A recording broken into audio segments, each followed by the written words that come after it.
Hi, this is Blaine with Orchids for the People, where we cater to the curious and long-time orchid addict, and it's our plant of the day. And today we're talking about the biggest plant in our greenhouse. It is one of the oldest. This is Schomburgkia Superbiens, variety Alba, Dawn's Choice. And this plant was born in 1964, and it has never been repotted since about 1967 or so. There's actually a 3-inch pot in the middle of that somewhere that has been swallowed up. And it's a pretty cool story. This was born at Santa Barbara Orchid Estates in Santa Barbara, Goleta, California. And it moved up here in the 1980s into Northern California, where we are now.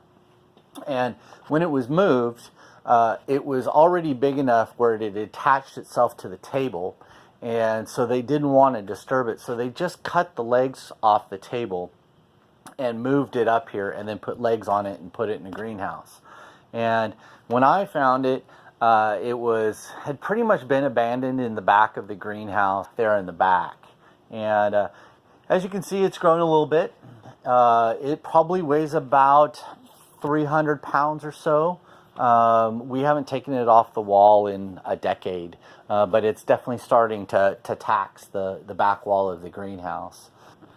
One of the cool things about this plant is our employees tend to set up their tables down here at this end of the greenhouse to repot in the spring and summertime because it's cooler in front of the doors. And when they're working, sometimes they come across plants that they don't want to deal with for one reason or another. And they just toss them over their shoulder, and they end up here in this Schomburgkia. You can see there's a encyclia up there. There's another encyclia here. There's a bromeliad here. That's Maddie. And then there's another plant down in here. So it's its own little microcosm of orchids all in of itself. The reason why I wanted to do this video today was because it's currently blooming. It has these giant flower stems. They're generally between about 3 and 5 feet long, with a raceme of flowers at the end. There's generally about 10 to 15 flowers on there, pure white with a yellow throat. Because it's the Alba version, it's white. The normal version is purple color, and so this one's highly sought after. We do sell pieces of this. We just basically take them off of this plant and send them to you bare root so that you can do with it what you want. They do great in baskets.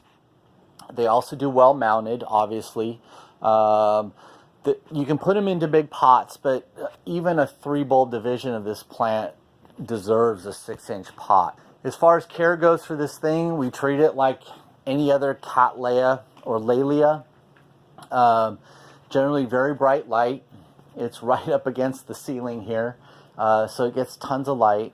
We water it a lot in the spring and summertime, and then in the wintertime we just kind of ignore it. We water it maybe twice between December and February, just to keep it a little bit happy. But we do like to mistreat it just a little bit in the wintertime. It flowers better in the spring. The flower spikes take a very long time to develop. These flower spikes started developing in November and are just now starting to open. Temperature-wise, they can take warm temperatures up to about 85, 90 degrees, but they do like to go a little bit on the cool side like a laelia.